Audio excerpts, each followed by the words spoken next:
Hello everyone, my name is Slade, I'll be your host, and welcome to Star Wars Did You Know? Today's topic is going to be a little different in that I'm not going to be talking about specific lore points for the ship in question that we're reviewing, because so many lore videos have already been made about this ship, it'd be kind of redundant for me to do it all over again. I actually will link some of the other lore channels below that have already done these lore videos for the ship, so that you can actually go over and look at them and hear what other people have to say about this ship. With that disclaimer out of the way, a second disclaimer is in order. What I'm talking about in this subject is strictly the expanded universe canon. It has not been carried over into the Disney canon, so do not consider this to be anything that relates at all to Disney's material and is strictly prior to Disney's control over the franchise. With that out of the way, let's talk a little bit about the GR-75 medium transport. As mentioned, it was a starship that was built for transport. It was a clamshell-hauled ship built by Gallifrey Yards, and it served the Rebel Alliance in a myriad of roles, from logistical transports to shuttles, fuel tankers, fire and demolition ships, salvage ships, landing craft, hospital ships. The list goes on of all the different ways the ship was used by the Rebellion in their struggle against the Empire. And the ship was also much more widely used throughout the galaxy as a whole. It was a very common sight and very readily available. However, it was never really armed very much. At most, it carried a half-dozen weapons, and those were typically relatively light weapons, at best used to chase away some TIE fighters, or maybe some pirates who weren't that determined to get a hold of the cargo.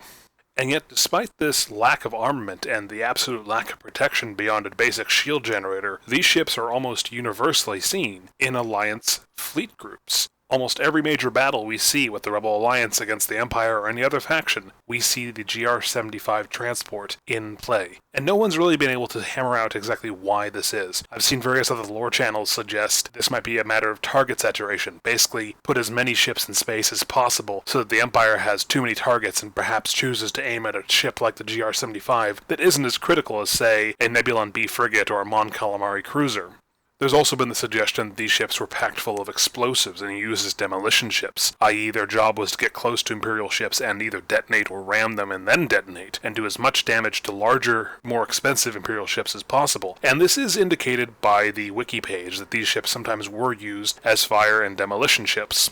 However, there's a third option as to why these ships might be used in combat within Rebel Alliance fleets that I think has been overlooked, or at least I haven't seen anyone address this in any of the lore videos that have been put up. And this may be because this is not part of the Disney canon, it's expanded universe, or maybe because there's no real source material for why this is. It's just a random entry on the wiki page, and it may just be something that a fan inserted. However, I'm going to operate under the assumption this is the case because it makes sense. And that is that some GR-75 transports were equipped with sensor jammers. And these jammers, in turn, disrupted the sensors of the Empire, preventing them from locking on to the ships themselves or scanning their cargoes. And so my hypothesis, and this is purely conjecture on my part, I fully admit, is that the reason we see so many GR-75 medium transports in combat with the Rebel Alliance isn't because they're there to provide target saturation or they're going to be used as suicide bomb ships. It is, in fact, that they have these sensor jammers equipped to them, and those sensor jammers are disrupting the Empire's targeting ability, which is why Rebel Alliance fleets of comparatively smaller sizes seem to hold out for so long against much larger Imperial fleets. Now again, all of this is conjectural on my part. I have no evidence beyond the entry on the wiki that says that these sensor jammers were equipped to GR-75s, but in my mind it makes sense when you think about it. Imagine you're an Imperial commander, and you jump in and you see a collection of rebel ships, maybe one or two Mon Calamari cruisers, some frigates, some corvettes, nothing that threatening against your Star Destroyer, or maybe two Star Destroyers. You can deal with this, and you open fire, your gunners open fire, and suddenly all your shots are going astray. You're landing some hits, yes, but a vast majority of your shots are going every which way and you can't understand why, until suddenly one of your officers calls out that your targeting sensors are being jammed. Your advanced sensors that you rely on to hit with pinpoint accuracy on a planetary surface or strike out the reactor core of another starship suddenly do not work, and you have to order your gunnery crews to aim manually at long range. Suddenly, these mighty Imperial Star Destroyers, these symbols of the Empire's technological dominance over the galaxy, have been rendered ineffective by the most humble ship in the Rebel Alliance's fleet. These cheap, disposable GR-75 medium transports and their crews, who have suddenly turned on their sensor jammers, have rendered the Galactic Empire's targeting sensors useless.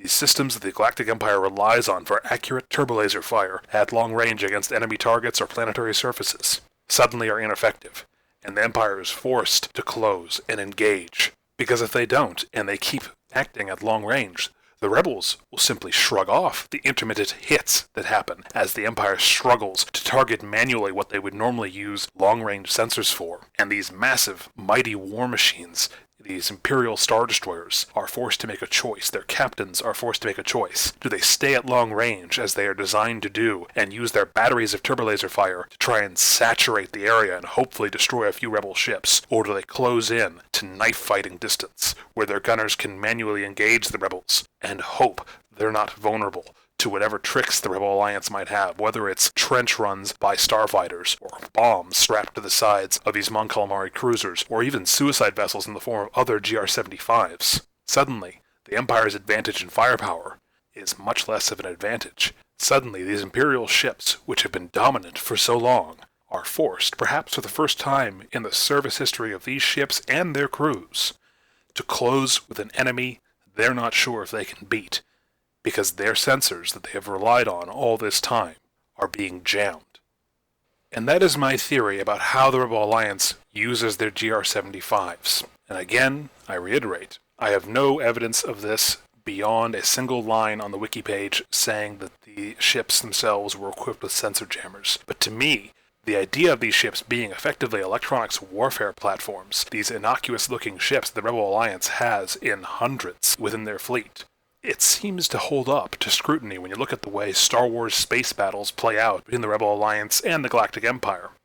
So now I pass it off to you. What makes the most sense in your mind? That the GR-75 is merely a target saturation device used to distract the Empire? Or perhaps a bomb ship that is driven into Imperial warships and detonated for maximum damage? Or is it perhaps, as I say, that these sensor jammers were equipped on some ships, and those ships were used to block Imperial targeting sensors, thereby forcing the Empire to make the choice. Do we stay at long range and not inflict as much damage as we want to?